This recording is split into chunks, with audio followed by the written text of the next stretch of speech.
Hello, good morning, good afternoon, good evening, wherever you are in the world. Welcome to the Celtic Down Under weekend review. This week we looked at Dundee United 0, Celtic 5.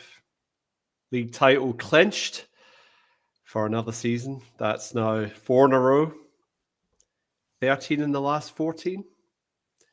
And we're on track potentially for another treble. Makes Brendan Rodgers the most successful living manager of Celtic. James Forrest, now the most heavily decorated Celtic player of all time. Accolades all round. And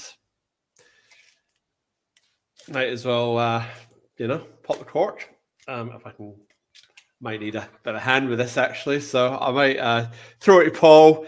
How was your weekend, mate? What was your build up to early success like? I'll let you crack on with that. Yeah, so I was in the beautiful southwest of Australia this weekend.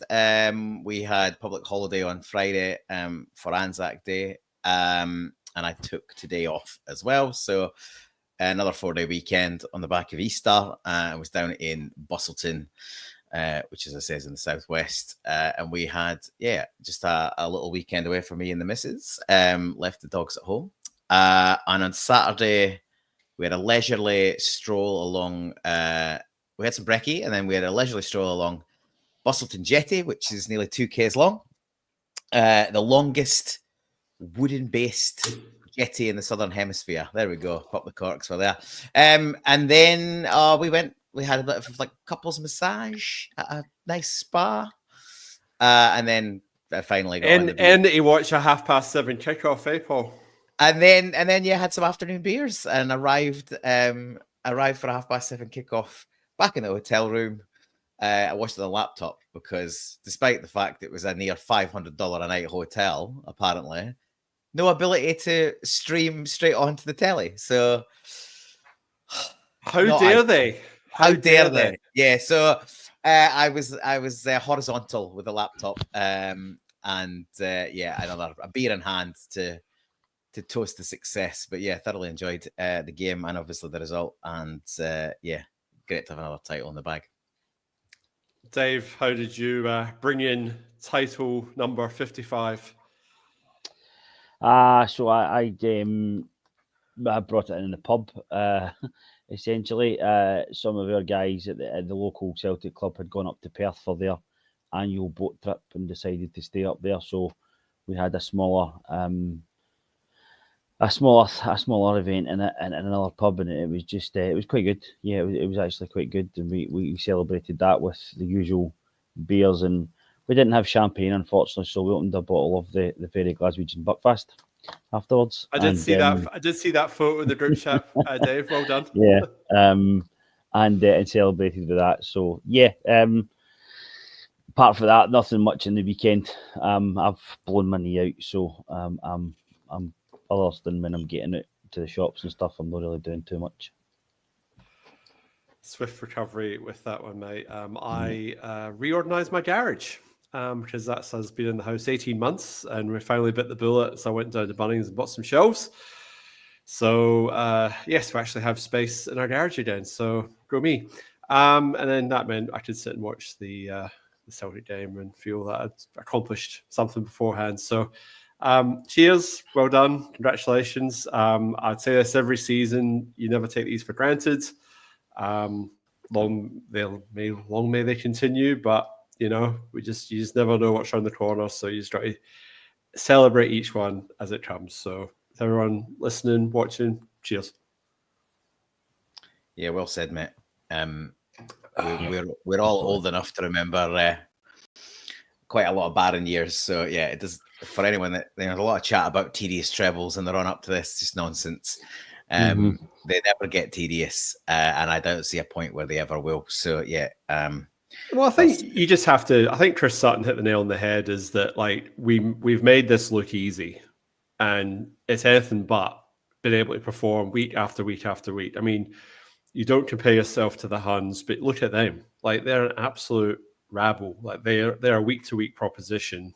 Whereas we are just churning out results. Yes, we've had a few slip-ups here and there, but for the most part, like we've said in previous weeks, the work was done early in the season, and we've found our form again. We scored 5 goals this week, scored 5 goals last week. Brendan Rodgers would have set them a target to exceed the goal tally for the Invincible season, which was 106. So we're on 102 at the moment. So you'd like to think that we'll eclipse that goal. It'd be great if we could eclipse it this weekend, but more on that later. But it's just this constant need to set goals and targets because it's not coming from anywhere else in the league. I mean, the Huns have had a terrible season. We're now 17 points clear of them. And for the record, when Barry came in, there were 14 points behind us. So yeah, he's really closed that gap. But the pressure's not coming from them. And then obviously you look at Hibs and Aberdeen, who are pretty much on even points after that, but 53, 55 points. It's like in another season, either one of those teams could have been second if they actually managed to string a whole season together. But they basically, between the two of them, have strung a season together, if that makes sense. So it comes back to us as a team, as a football club, as professionals to actually get ourselves over the line. And the fan base, they take a certain amount of credit in that as well, because the support this season, again, has been excellent. And we'll touch on some of the fan displays that obviously occurred during the match, because, again, some of it's been lost in the fact that, Celtic supporters, they're quite entitled. But the point they're making is kind of relevant to anybody, any supporters in the league, like, the treatment of away fans. And maybe we could do it better ourselves. But yeah, I will welcome that discussion when we come into it. I'm rabbiting on, so let's actually get into the actual analysis of the game, because we're about 7 minutes in and we haven't even there yet. So, Paul, a couple of changes to the lineup, the reinstatement of Jota and Kuhn to the starting lineup in place of Forrest and Ida. Maeda moving into that central striker position, but the rest of the team remaining unchanged from the team that won 5-0 the week before in the Scottish Cup. Any real shock or surprise there, or do you sort of think that was Kuhn and Jota got their wee rocket and it was time to see if they'd learnt their lessons? There was an argument for both, right? I was of the view that he may do, and we probably should just have gone with the same team again. Obviously, they'd played in back-to-back games and got good results. And, a bit of the, it ain't broke, don't need to fix it sort of thing. So I would have been pretty happy if he'd started the same side again. But yeah, there was obviously the other school of thought was, they've had their sit down. Let's see if it gets an appropriate reaction. Did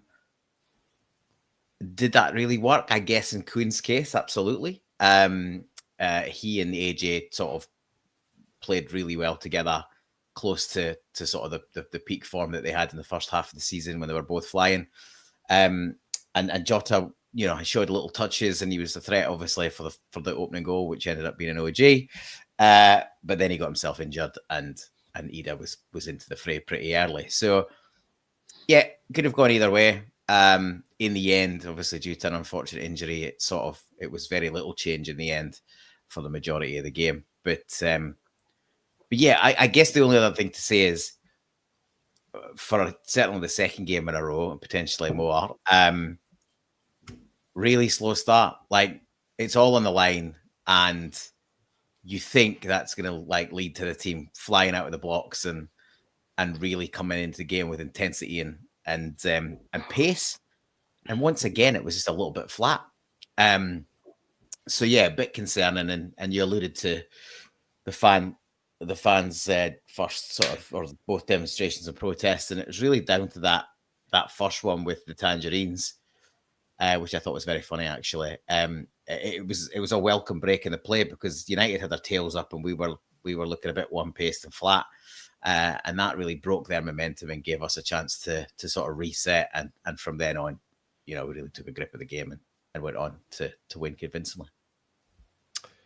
Yes, Dave, the demonstration with the Tangerines, again, Green Brigade at their best. I thought it was quite clever. I thought it was a way of getting your point across without hurting anybody. It was just obviously a minor disruption, but at the same time, point was made that, the fact that Dundee United were charging away fans £43, is that what it was? 42, I think. something Yeah. like 42, that. 43. 43. Well, they were letting home fans come for £10, and they dissipated rather quickly as that game went on. That main stand was just thinning. It was a bit like my hairline, just thinning away as the game sort of went on there. So, what were your early thoughts, Dave? And did you agree with Rodgers' decision to reinstate Jota and Kroon? Well, like Paul says, I wouldn't have been overly concerned either way, to be perfectly honest, if it was to been Forrest and Maida and Ida up front rather than Kroon, Jota and Maida. I think overall he probably went with Kroon, which was the best decision. He looked as if the bit up the behind has done him the world of good, and he got a wee bit, seems to have got a wee bit longer on the bench than Jota. Jota will play kind of more last week, can come on later. So I just think maybe they just it wasn't even just the fact that maybe they needed a bit up the arse. It was maybe they needed a rest. It's been a long, hard season. Played a lot of football. Mentally, physically, it takes it out of you. It was notable that Kroon's goals, and we'll touch on them later, were his first since Bayern. Maybe he was just knackered. Maybe he's had these things happen. In regards to the change in tactics that we used, I think we were just waiting for the opportunity. The protest came along, and it was noted, because I made a point of listening over the past couple of days to the grinding of teeth on Clyde SSB. And they noted that Callum McGregor and Rio Hatate had a wee chat together when the Tangerines came on, and Rio Hatate dropped back 5 or 10 yards, and that's when we started to dominate the game, because there was, and I've the issues we've had over the past few weeks in regards to starting slow, as it does seem as if we're starting slow. I see that, but I actually think what it is teams are going man to man ways. And when we're having that disconnect between McGregor sitting so deep and Hatate and Engels sitting so high, they're then able to step into that space quicker because they're going man to man with the two midfielders, the two higher midfielders.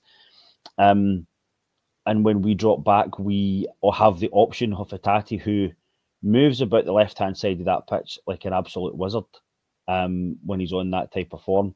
And just he bounces off McGregor bounces off him, and that gets us back into the game. So I think it would have happened at some point. I do believe that it just happened to happen because that protest happened at that particular point.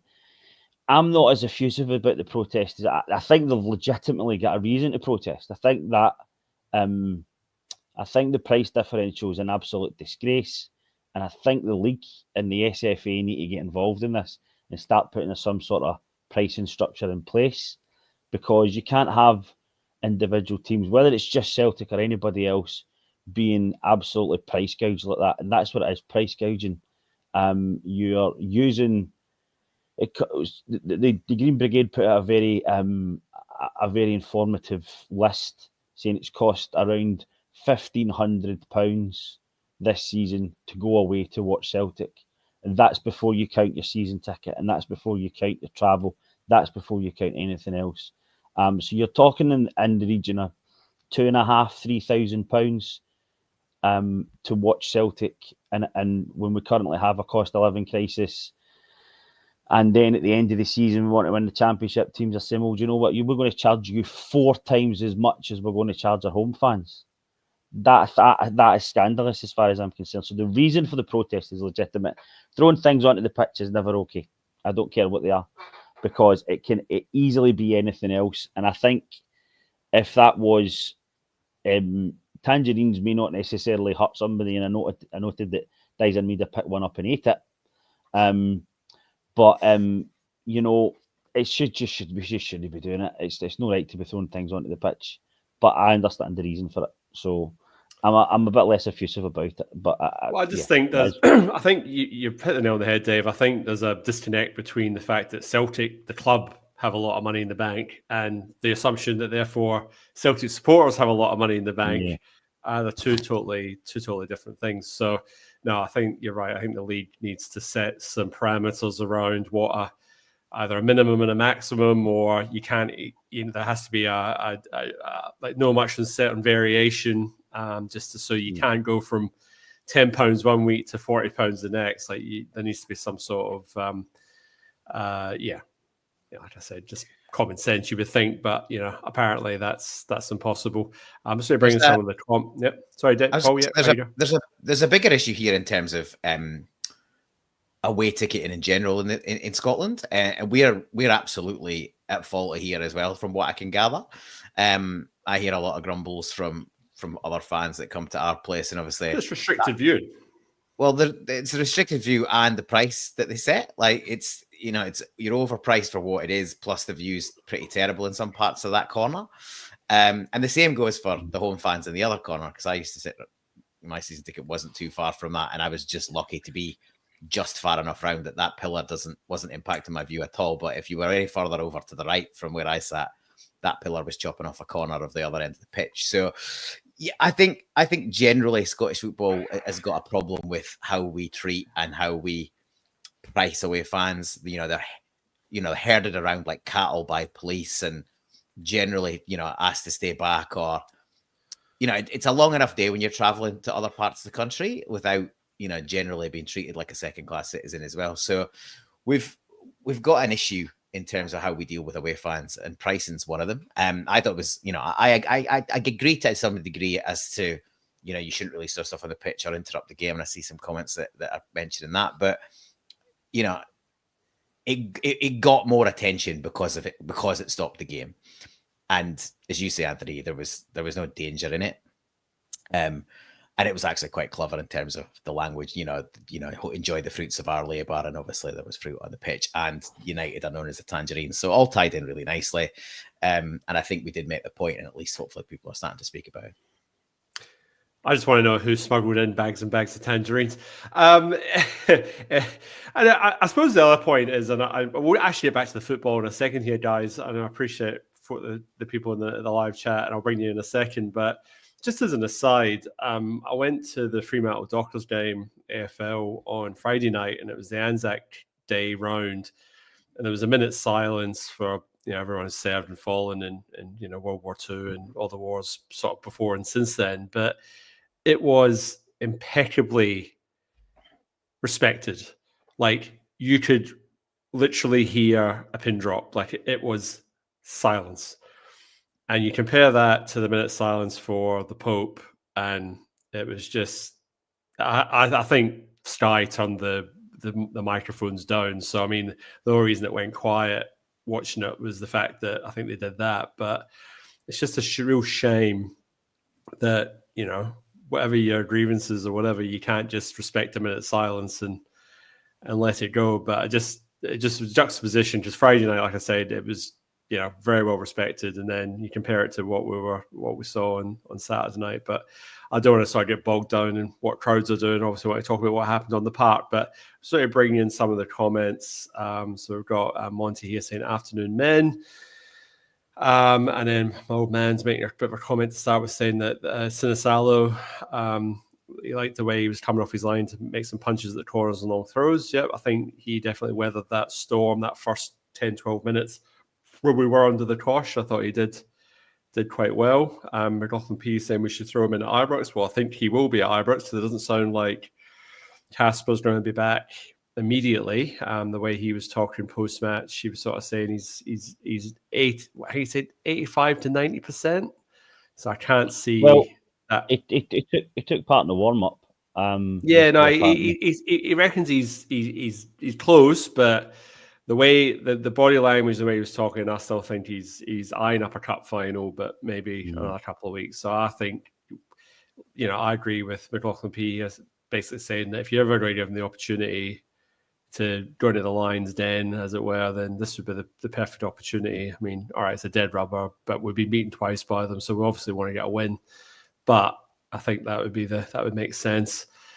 And then what's this? He's also saying apparently Celtic are now buying titles. Tedious talks enough for me. Yeah, well, yeah, I agree. There's no, it will never get tedious. We could win the next 10 trebles and I'll still be celebrating it like it was the first. So like I said, you just never know.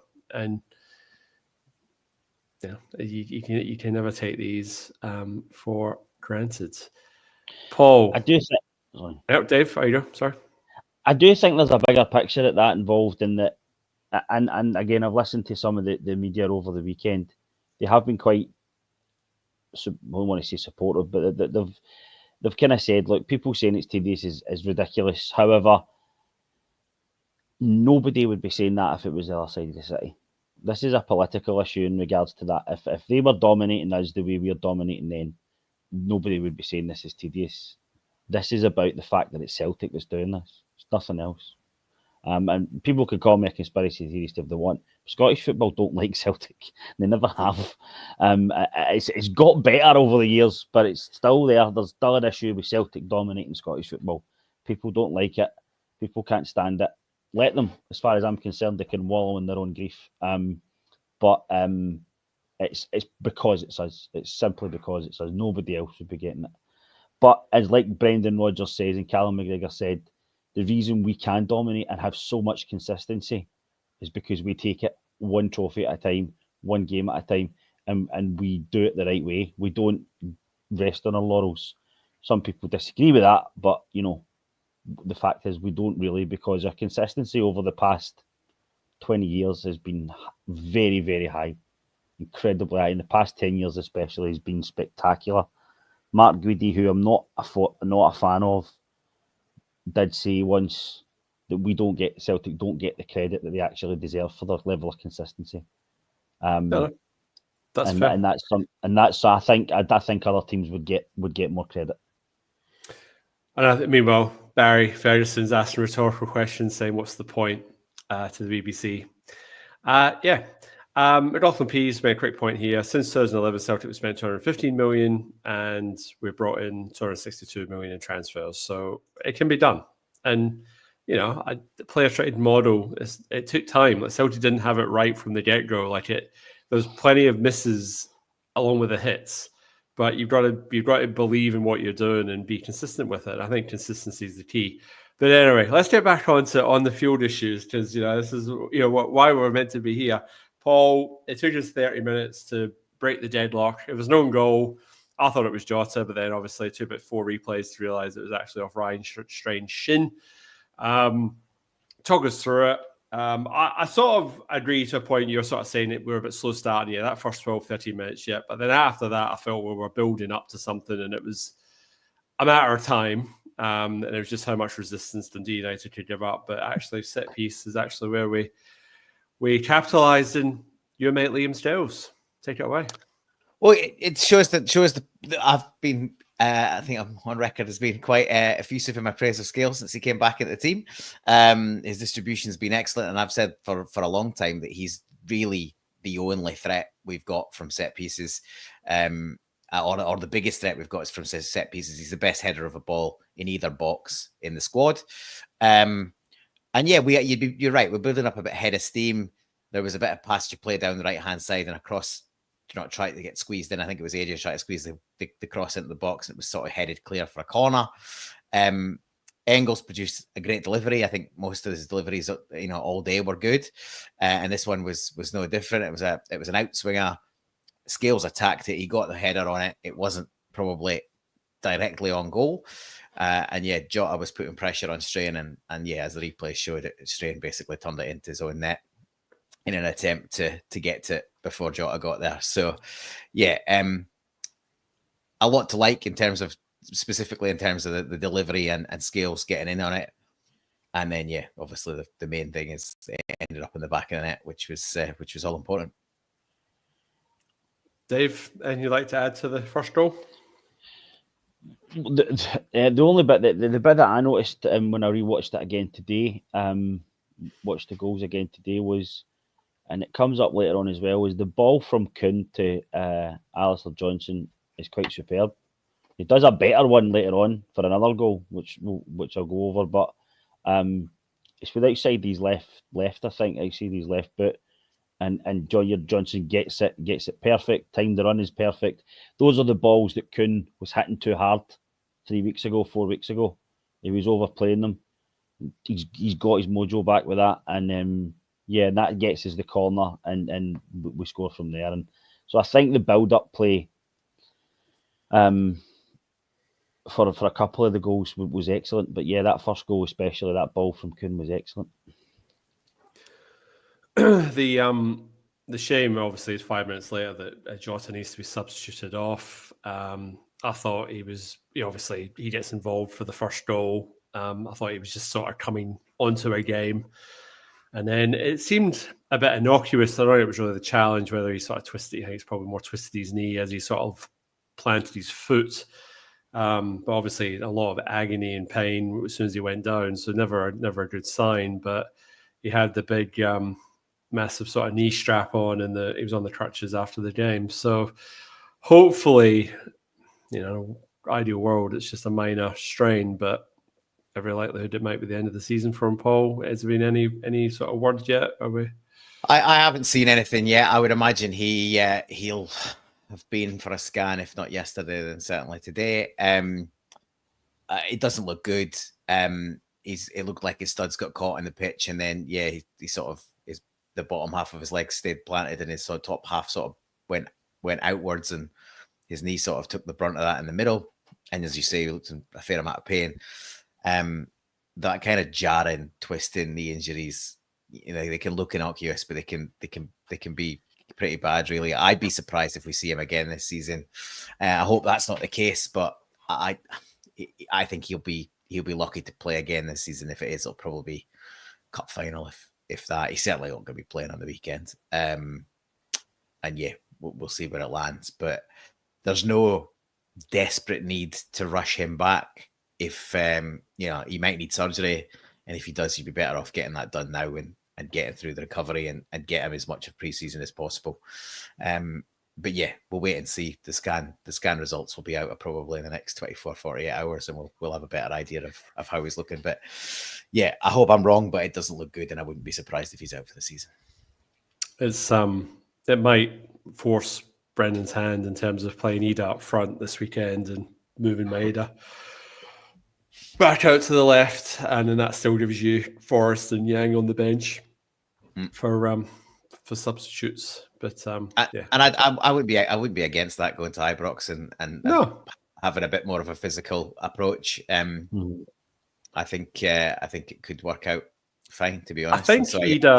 I think Ida's starting to realise that he can be a bit of a battering ram and be that sponge to take the ball in and allow McGregor or Engels or Hattati to run off him. And I think he's done that a few times. It's either led to goals or at least created chances where you wouldn't get that with Maeda, and you definitely never got it with Kogo. So I think, we just need to play to his strengths a little bit. And I think they are. And, he scored goals at Ibrox. He managed it when he was on loan. So he's definitely up, he's up for the challenge sort of thing. So I think there's definitely a stroke to do that, but we'll round back around to that. So basically 3 minutes after Ida comes off, we make it 2-0. And this is probably, I'm trying to think if this was the pick of the goals for me, but I just, it was just pinpoint. Everything was just so precise. Dave, Engels out to Maeda, and then Maeda into Kuhn. Like I said, everything was just. Well, I would go further back. It started at the keeper. The keeper. Yeah. It was so brilliantly direct. Just bang out straight. I don't know if he rolled it, he kicked it. I can't remember, but it was direct in the middle of the park. And then Engels gets the ball. He turns. He puts a great ball out to Maeda, and then 2 passes were up the top end of the pitch. We can get caught up in overplaying. We know that, and when we do that, and that's where Ida comes in as well, because Ida can just he can drop that 10 yards and bounce and move, and he's got that in him. People having a wee go at Ida for that goal, saying he should actually made the contact. look, do you know what? You don't make contact. No strikers make contact every time. The fact is, he was doing the right run. He made the right call. He took the defender away with him. And Kuhn, because he had a bit up the behind, his head was switched on.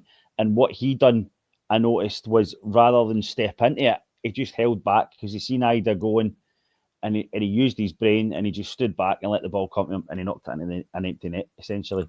Oh no, sorry, I've mixed my goals up there. Yes, I've mixed my goals up there. You're up. That's the third goal. You're up to the third. Yeah. Yeah, sorry. The ball when the ball comes across from Maida to the back post to Kuhn. Sorry, yes. That's a fabulous finish because he takes that first time on the half volley, and knocks it into the roof of the net. But that came from direct play, and it showed. That's when once we started doing that, Dundee United just did not know how to handle that because we were missing out the strongest part of their game, which was man marking in the midfield. And that's exactly what we do. It was easy to get them confused because they were almost carbon very similar of each other. On the second goal, so the first of Kuhn's two goals, funnily enough, we were talking about Ida. He's got a part in that first goal because he plays a heavy pass backwards. Instead, like I've been talking about, like when he's been coming lately, he's, I think 2 games ago he didn't have a great game, and I thought he was a bit lucky to get retained, but then he had all the trouble in the midweek, and Rodgers backed him, and then he really came out in a game in that second game. And the main difference was he was holding the ball in rather than trying to flick it off one touch and back heels and all that stuff. He was taking a touch, getting under control, and then knocking it off. This was really early on, and he's only been on for a few minutes at this point, and he instead of holding it in, he just tried a first time pass back. And it was heavy, and it sort of put, I think it was either Taylor or Scales kind of on the half turn and sort of back to the goal. And in the end, it managed to get Shepherd back to the keeper or sort of broke in the box to the keeper. And Dave's just spot on. Sinisal's got his head up, and then he fizzes the ball out to Engels, and Engels, as he often does, he's on the half turn, he's got his head up, and then he sprays a beautiful pass from there. And then Maera's ball is absolutely brilliant. Another example of how his game has gone head and shoulders above where it's been in previous seasons. In other seasons, that could have gone anywhere. It could have been out for a goal kick. It could have been way beyond everyone. It could have been safely in the hands of the keeper. But these days, he's just clinical, and it was a brilliant ball cut out like right in that corridor of danger, corridor of uncertainty that they call it. The keeper can't come. Defender's worried about knocking it into his own net. And Dave's spot on. Like the half volley finish from Kuhn is absolutely brilliant. That is on a rising ball, coming in at pace. It's really easy to skew that wide or put it over the bar, and he finishes it brilliantly.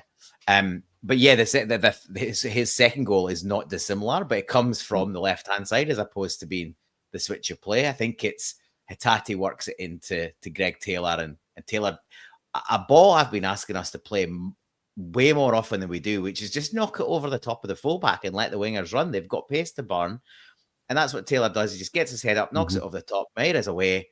He gets to the byline, and then he's got the speed of thought and the calmness to pull it back. Ida was getting a lot of praise early on for the dummy. On closer inspection, he's tried to hit it with his left and hasn't really made contact. But he's allowed to make mistakes. He's in the right position. He's where you want him, which is attacking balls coming into the box, and we get the run of it. And Dave's right. Kuhn's held his position, and again he just smashed it into pretty much the empty net by that point because the keeper's caught going the other way. And by that point, it's 3 goals in 15 minutes or 10 minutes or whatever it is, and it's all over. And you can celebrate the title by half time. But yeah, some clinical play and really good fast attacking counter attacking football, and we got our reward. The shades of St. Johnstone, really. It was just that flurry. It was like 1 minute it was nothing each. Next minute it felt like it was 3-0. Like it just went sort of bang, bang, bang.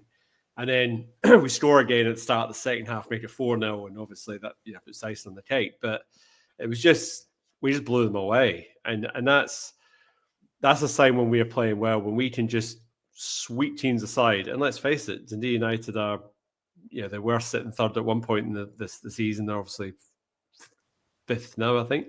But you know, they're a good side. Like, they've been doing well. Jim Goodwin's got them well drilled. They're decent, and we just basically ripped them apart, and it was just it's a joy to watch. And I agree, Dave. It was just sort of, you know, bypass the midfield to a certain degree and just play the ball a bit quicker. And that plus the final ball was on point.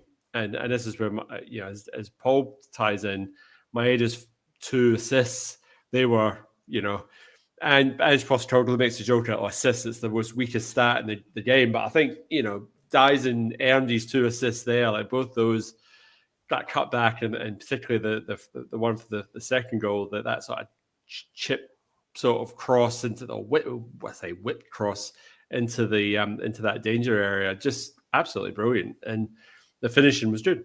And you know, he'd have missed it, but he was there. He was in the right position. And I didn't get connection on it.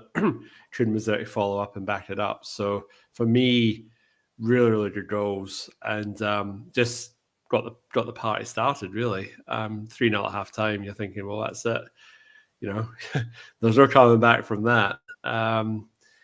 I just want to bring in a couple of comments here. Heavy Vibes just saying, I was a centre back in my youth and was told never to cross the halfway line. I'm a centre half. I was a centre half, and I was told just to win the ball and to pass it no more than 5 yards and just to find someone's feet. That was apparently all I was capable of. But there you go.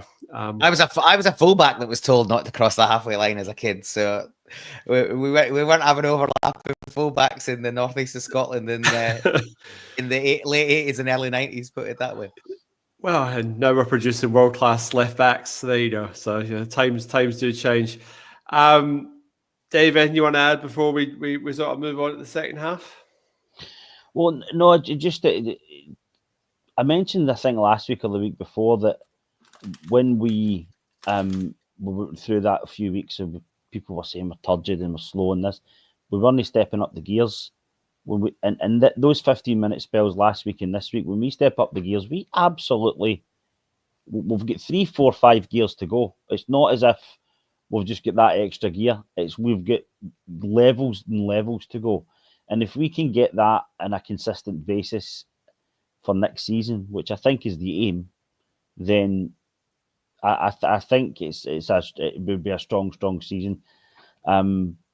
But we just need to find that consistently, and I think there has been a problem with that. But once we're on that, as Derek McInnes has said, how can anybody in Scotland handle Celtic when they're at that level? Because nobody is as good as us. Nobody.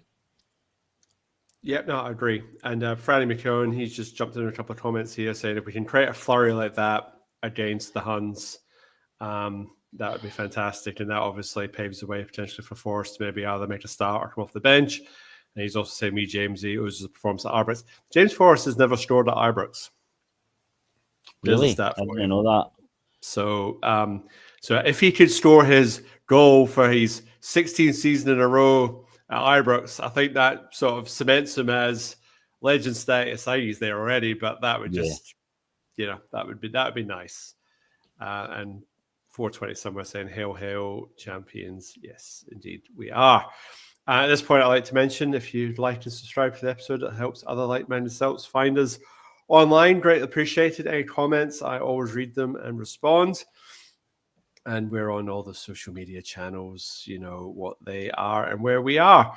Second half, Paul, didn't take too long to make it 4-0. This was a goal by Adam Ida for his first of his 2. Yes, it was, yeah. Trying which one was which now? It's the header. The header. Yeah. So yes, Dave alluded to earlier on.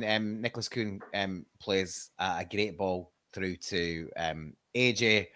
As I said, in opening comments, those two looked back to their best in terms of interlinking play. There was overlapping, there was underlapping, and Kuhn plays a brilliant ball, and then AJ gets his head up.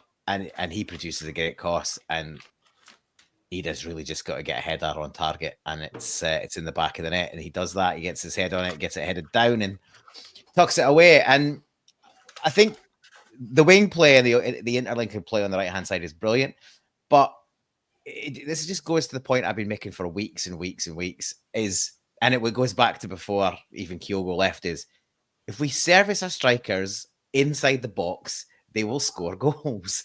It's not that complicated.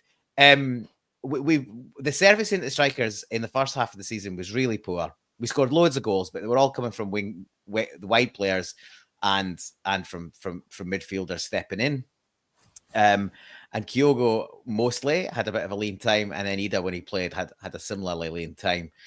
And Adam Ida is absolutely a striker that if you feed him inside the 18-yard box between the posts, he will score goals. And he's proved it again with another brace. Again, we've talked about this a bit, and I think other shows on other channels have mentioned it as well. I don't think somebody must have run the stats, but I haven't seen them. But his goals to minutes ratio must be right up there. 121. 121. A goal every 121 minutes of play. I'm surprised This it's not better than that. I'm surprised it's not better than that.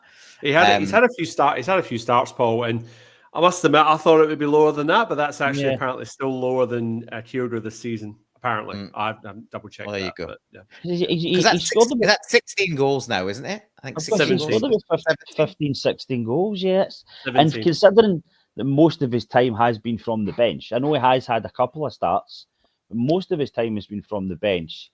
That seems quite off to me. He's probably had more. I haven't sat there and crunched all the numbers myself, but that's what the number was banned around on social media today and yesterday. So I think that it could well be right. I think it's easy to forget the starts he's had because, to be fair, most of his starts haven't been great. He's tended to play better and have more output in his substitute performances. So. I am a little bit surprised by that, but I think if you use him correctly, then you'll get goals out of him.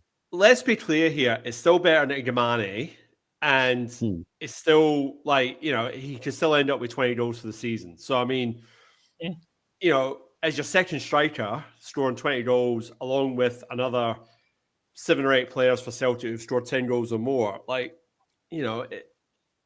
it's a good position to be in, is it not? I mean, you're not going to get 2 strikers banging in 30 goals plus. It's just not going to happen. But, you want him to, I think, Franny McKieran makes a point here. I think his hold-up play, he needs to work on those sort of aspects of his game, his touch, just being able to draw the ball in, either drawing a foul or making sure that when he lays it off, he doesn't turn the play over. There's been a couple of times, the goal against St Johnstone last week, they got chalked off. It was all right. It's a push in the back, but it was still a pretty bad layoff. He wasn't even close to laying off the Celtic player. So I just think that there's certain areas to his game that he could still improve. And I think at his age, he still can improve. It's not like we've got a 26, 27-year-old and what you've got is what you've got.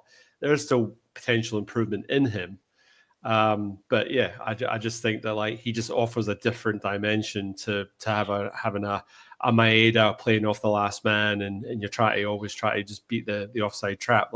It's handy having somebody coming towards the ball and just changing up how you play. You need more than one way at times. And I do think that there's still this kind of stigma of he doesn't start enough. He's second choice. It's not about first and second choice. It's a team game more than it ever has been. And we've been guilty as a team in the past of being like for like. Adam Ida isn't like for like when you're replacing Maeda or you're replacing Kyogo before. He's a different type of striker. He is as close as you're going to get to a penalty box striker. Now, he's as close as you're going to get to that because he can come and do the short passes. He's getting better at it. It hasn't always been great, but he comes alive, and you see that with the fifth goal. He comes alive in the box. And is able to find himself in front of goal quite a lot. Gets a lot of tap-ins. It's exactly where a striker should be. 2 yards outside the goal, 2 yards off the line, so that he's picking up the balls, ready for the knock-in. And that's he plays well for Ireland at that level, that as well. So I think there's definitely a bit more criticism towards him than he deserves. A couple of the. I thought his 2 goals against Aston Villa were brilliant. I mean, he's got it in him. He does have it in him, and the fifth goal is a prime example of that. I mean, that came out of nothing, really. That was that was all him. I mean, he got the ball, he turned the defender, and he's hit it. And all right, people are lucky, whatever, but he's hit it bottom corner. He's hit it with enough power to beat the keeper, and that keeper's decent. Like, he's had the most clean sheets after Schmeichel, I think. Yeah. So he's a decent keeper. So I mean, but he created that basically out of himself. So I mean, he's got it in his locker. He just obviously it comes back to that. And my favorite word of the day: consistency. But I'd certainly, definitely persevere and work with it, because I think, and I think he's got a good relationship with Brendan Rodgers. And like I said, I think he can contribute, and he gives you something a little bit different. But I'm looking, like I said, I think he'll definitely start on the weekend, and we'll see what he can do and see if he can give Suter and co the fear. I thought the fifth goal was great. I think it's a great drive and run by McGregor, which we've seen a bit more of in recent weeks. In fact, on and off, he's done that quite a bit of the season. That's where he's got some of his goals, by stepping up the pitch and playing higher up the pitch and getting himself into positions. And he drives it to the box, and this time, instead of pulling the trigger, he just slips the ball into Ida, and he looks like he has got a lot to do. And I just think he shows good strength. He holds off the defender. And I think that it looks like the keeper potentially should do better. I think it's just he hits it really early. He hits it really early. Doesn't give the keeper a chance to get set. And by the time he's sort of looking to move, it's in the bottom corner, and it's well placed. You can argue the toss of how planned or otherwise that was, but I just like the fact that if you get balls into the box and service him, he will at least trouble. I don't mind if strikers were missing chances. I mind if they're not getting the opportunity to miss chances. Kyogo used to miss a lot, but he'd score a lot because he got a lot of service, especially under Ange. That got less so under Rodgers, and probably one of the reasons why we were happy to let him go. But I just think the more you get the ball into Adam Ida inside the post, inside the 18-yard box, he will get you goals more often than not. And don't we all like being serviced? Yes, exactly. Flurry of substitutes after that. Dundee United rung the changes to try and obviously, tighten up a bit. So they brought three players on, and then not long after that, we brought on Bernardo, Forrest, Schlupp, who's been sort of missing for a few weeks as well, and McCowan. I thought Jeffrey Schlupp actually looked really good when he came on. I thought Greg Taylor played well, but I thought Schlupp also just gave you another dimension, and he looked really good when he came on. I thought Bernardo was probably a bit rusty, but again, a lot of effort. Forrest, again, he was trying like a Barry Stroher goal. Every time he was looking and just trying to get a shot away, it was just like, it's not on, Jamesy. It's not on, but he's trying anyway. You can't blame the bloke. And look, McCowan, again, a lot of effort. I can't really recall much. Nothing sort of breaking out. And I think the only thing that really sticks out in my mind near the end of the game was the save that Sinisalo made. I think the guy would have been offside. It looked like he was offside, but play continued. But it was a really solid save from Sinisalo. It was literally the only thing. I say the only thing I had to do the whole game. He had a couple of crosses early in the game. He had a really good save early on as well, which ended up being offside as well. But he didn't know that either. Yes, true. Yes. I think he had more saves actually than the United keeper. In terms of the stats I was looking at, he had four saves to United's keeper, maybe only one or two. Obviously, he had the opportunity to make more. They went past him, but I thought he had another. Your old man made a comment about him commanding his box. I agree. I thought he didn't have a lot to do. He had a bit to do in that first 10-15 minutes, and then he had that one late on, which, as you say, is probably would have been chopped off anyway. But yeah, I thought he was good again. And I don't think he or anyone in the Celtic support will have any fears about him going and being between the sticks for the derby. And he speaks really well as well. He's very eloquent. Like he's quite clever for a goalkeeper. No offense, Dave. But said, I have a feeling Rodgers wants to bury him this weekend. Fucking don't we all? I mean, wouldn't it be nice to go to the Celtic club and actually watch them fucking tear them apart? Like seriously, like I've been. Dave, It's the one thing that's missing for the past 2 or 3 years. Giving them a fucking kicking. It's used to language, but we didn't get it under Ange. We played them under Ange. We played them off the park. I don't know, 3, 4, 5 times. It was always 2-0, 3-0. We couldn't get those extra goals. Yeah, we were poor at New Year against them. I think they were incredibly fortunate in that second half in the last game. That happens.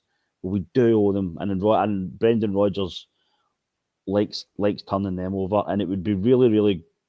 They're losing goals at Ibrox. They're losing a lot of goals at Ibrox. They're losing goals left, right, and centre.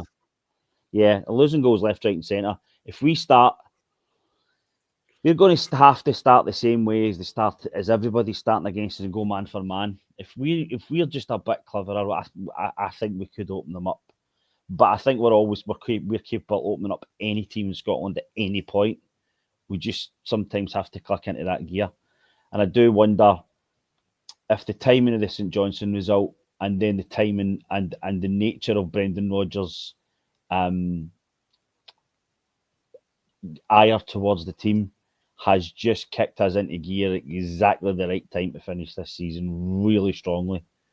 And I do wonder about the thing about Sunday is if you listen to, I don't know if anybody listening or you guys have listened to any of the comments of Barry Ferguson and some of the Rangers fans.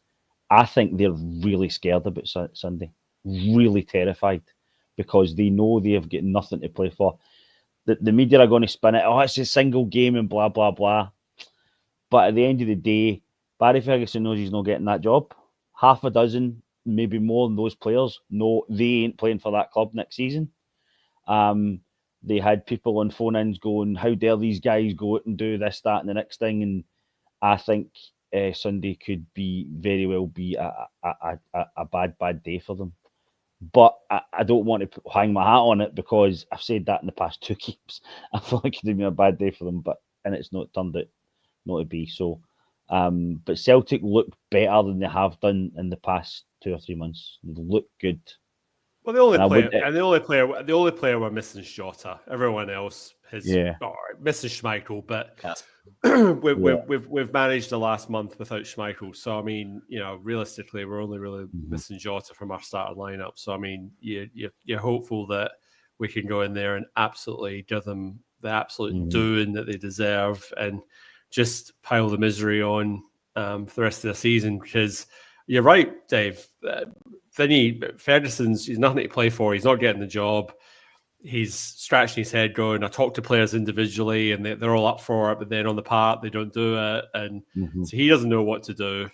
So we just, like I said, we just need to compound their agony and just, not saying put them out of their misery, but we need to prolong their agony and their misery for as long as possible. May as well do the man of the match. I don't actually know. Paul, man of the match. Who actually was the man of the match for the? Do we know? I'm not sure. It kind of just kicked straight into celebrations, didn't it? So yeah. And I was watching it on Celtic TV, so I was on Sky, and I couldn't tell you. They didn't mention it.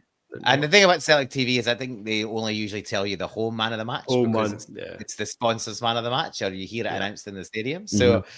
Yeah, I'm not aware, and I haven't seen anything on any reports. So it's up to us then to anoint the man of the match for our 5-0 victory at Tannadice, or as Alistair Johnston called it in Luke McCarran's comments on Instagram, Tannaside. Tannaside, nice. And then Luke McCarran was like, "That's naughty." So yeah, there you go. That like Canadian bravado shining through. So Paul, man of the match. I had a bit of think about this, obviously in the last hour or two, because I knew that I kind of belatedly thought, oh shit, I better have a thing, because it was one of those games where there probably wasn't an out and out standing candidate that you think, oh, it's definitely them. But the more I thought about it, I thought for me it has to be Nicholas Kuhn. Two good finishes. The first one's an absolute cracker, and just his general all round play, and getting that link up back going with AJ, looked like they were back to the best. He looked like he was up for it and back up for his best. I really hope he continues, or they continue that form into the weekend, because his last visit there, he kind of got bullied, and he wasn't overly happy with how things gone. But the easiest way, or the best way to respond to that is to do your talking on the pitch. So hopefully that's the case. But yeah, I thought he had a really good game, in from the cold, back to top form, and hopefully that's him on good form now till the end of the season and all the way to the cup final. Dave, do you agree, or have you got someone else in mind? Yes. Again, I don't know that there's an outstanding. Wow, he was. I think everybody was at a very good level, certainly from the 30th minute onwards. And you can't. You can definitely make a case for at least half the team, at least. Yeah. Outside Nicholas Kuhn, the two that I picked out were Arnie Engels, because I thought, and I've been thinking about this a lot, he's going under the radar. People are saying he's no this, he's no that. He's not a very showy player. He just does the basic things really well. His delivery from set pieces is excellent. Like you see, he's always in the half turn. He's always looking to move the ball, 1 touch, 2 touch. It's not, he's not. He doesn't just do the tricks and the things that £11 million should get you, apparently. So him, I thought he kept the flow of the game going through the middle of the park. But I'm going to give it to Callum McGregor, because I think he was very good yesterday. On Saturday as well. His driving force in the midfield and being able to go back and take the ball off the defenders and do that as well. And I think just from an overall look, do you know what? Championship day, he has to be a 9 to get noticed, Callum McGregor. I wouldn't say he was a 9 yesterday, but I certainly think he was up at a 7 or an 8. But even that's not always enough for him. So I'll give it to him just because of that reason. But I think anybody really on the pitch could have got it. And Nicholas Kuhn obviously as well, because of those 2 goals and the way 2 or 3 passes that were just superb, and build up to other goals. So the midfield played really well on Saturday, really, really well. Once we got to grips with as I say, that we changed a little bit and we were able to move Hatate deeper. He went under the radar on Saturday as well. He played well. Didn't have a bad game.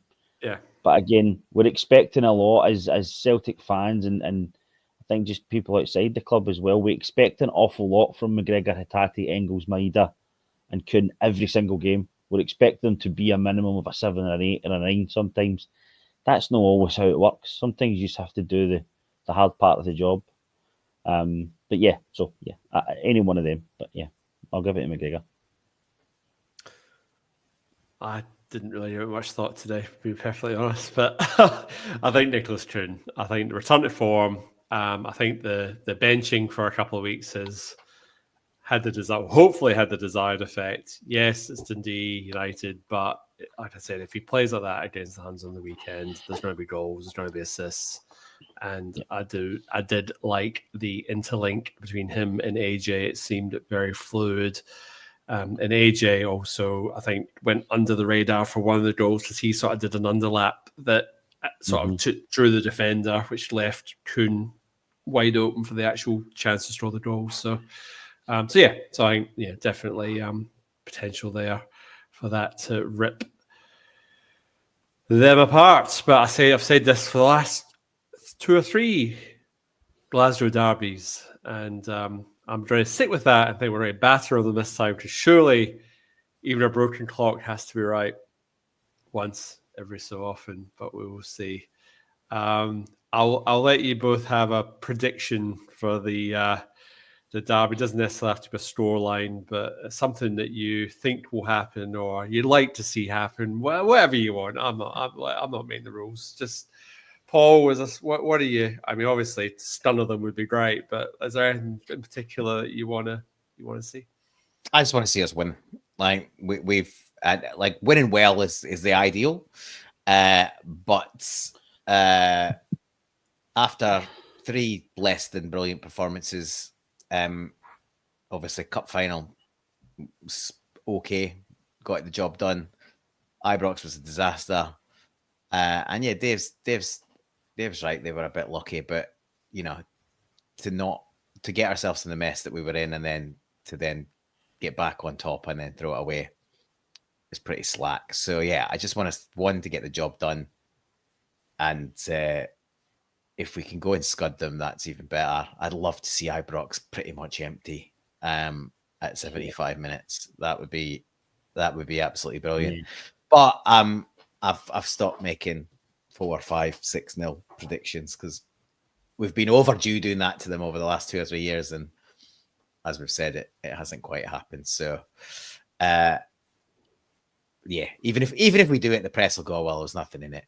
It's not a dead rubber, so it doesn't make any odds. So Yeah. But I think the team and the manager have got a little bit of they haven't really got a point to prove to the fans, but I think they've got a point to prove to themselves to some degree that they haven't played at the level they should have against them. And it for some of them, it might not, but for some of them, maybe some of the overseas players will not think it's as big a deal because, we've still won the title and they're miles behind us overall. But players like Cal McGregor, James Forrest, and even guys like Alistair Johnston and those kind of boys, there'll be enough of them in that squad that it will really rankle with them that we have had those last couple of results against them. And they'll want to shut them up once and for all. Dave, any predictions or anything you want to see? Obviously, beside the obvious. I won't. Yeah, I'll echo that. I won't make a score prediction for the same reasons as Paul has said. To keep predicting these big results and it's not happening. But what I will say is, I think Celtic are due a kind of complete performance, and I know there's no real such thing as a complete performance from a football team. You don't get it. You never ever get it perfect. But we've no had it this season. We maybe got it the best way. In the Bayern games, that was a different type of complete performance. It wasn't the type of domestic complete performance. We're due that, I think, and I think that might come on Sunday. I think we're just timing our return to form well. And the one prediction I will make is that James Forrest will score. There you go. I think Forrest will get on the score sheet on Sunday. That would be nice, and that was actually what I was going to say. As I hope James Forrest gets on the score sheet. I think that would be nice. Yeah. And keep a clean sheet. And if it's 1 or 2, great. If it's 3, better. If it's 4, 5, or 6, even better. But we will see. And we'll be at the Perth Celtic Sports Club, Paul. Yes, we will. Or I will. I haven't organised my leave pass yet, but I kind of feel like a rearranged garage kind of gets me across the line on that one. Recommendations, Paul. What have we got for us, mate? So this one's been on the list for a few weeks, but we've had quite a lot to cover. So this album of the week recommendation, I think I recommended these lot last year when they brought out an EP. Local WA band called Old Mervs, MERVS. I think they were originally called Old Pervs, and it was decided that probably as they became a bit more prominent and signing album deals and stuff, it maybe wasn't the best name to go with. So they some time ago they changed the name from Old Pervs to Old Mervs. They're a 2-piece kind of surf rock band from WA, and their self-titled debut album came out a few weeks ago. So yeah, Old Mervs, young up and coming Australian band, is my album recommendation of the week. Dave, any recommendations for us this week, mate? Yeah, so you know how I like my wee TV shows and especially the gangster stuff. So I have started watching Mobland, and please do watch it. It's fabulous, absolutely fantastic. Pierce Brosnan, Helen Mirren, Tom Hardy, Paddy Considine, really strong cast. I was really impressed with Pierce Brosnan. Wasn't sure if he could play that type of character. I know he did it when he was very young in the Long Good Friday, but it was a silent part basically. But he was a bit part in that. But he plays a really menacing character in it. He's really good, really good. And I've been right impressed with it. And the other one is a similar style, but in America, The Godfather of Harlem. I watched a couple of seasons of that a few years ago, and I found that again. We'll rewatch that. That's got Forrest Whitaker, and he plays Bumpy Johnson, who was a gangster in the Bronx in America, and that's great. The other thing, again, to be gangster, I'm listening to Freddie Foreman's autobiography on Spotify, and that's fantastic. If you're into that stuff, you'll really enjoy that. It's a good listen. So yeah, those are my recommendations this week. I managed to watch a bit of telly on the weekend, but I'll keep my powder dry. But there was one I did watch last night. It was a documentary on Disney. It's just been dropped. It's Flintoff. So that's Andrew Freddie Flintoff, who a couple of years ago had a very serious accident filming Top Gear. Basically got dragged about 50 meters along the pavement. His face dragged along the ground. In that car accident. So it's about his recovery and how cricket and just getting back into public life. And yeah, it's very interesting, and just sort of, it does a bit of a backwards and forwards. And yeah, like I said, it was just sort of interesting to see how somebody copes with that sort of trauma. And such a guy who has a persona of being really sort of one of the lads and really sort of, out there, but in reality, he's just like a lot of people. He's just, actually quite, has that sort of dual personality sort of thing. So yeah, worth a watch. Goes for about an hour and a half on Disney Plus. If you're into your cricket, and if you're not into your cricket, it's still an interesting watch. Thank you very much, guys. It's been great. We're over an hour. We did really well there. We sort of covered quite a few issues on and off the field. We are champions once again. Never let anybody say it's tedious, because it's never tedious. A championship is a championship. And we've won it again. We're 4 in a row. We're 13 and 14 years. We're doing really well, and long may it continue. We'll be back next week with all the analysis of Rangers versus Celtic. Hoping, I don't pray, but I'm hoping that we'll have the result that we're all desiring, and we can just have a bit of a laugh and a joke at Barry Ferguson's expense. And I may need to bring out a bottle of sparkling wine, but we'll see how we go. But yeah, enjoy your week. We're champions. Enjoy that. And yeah, enjoy the build up. Don't let the media get you down. And we'll be back next week. Do it all over again. And all that's left to say is hail, hail. Hail, hail, guys.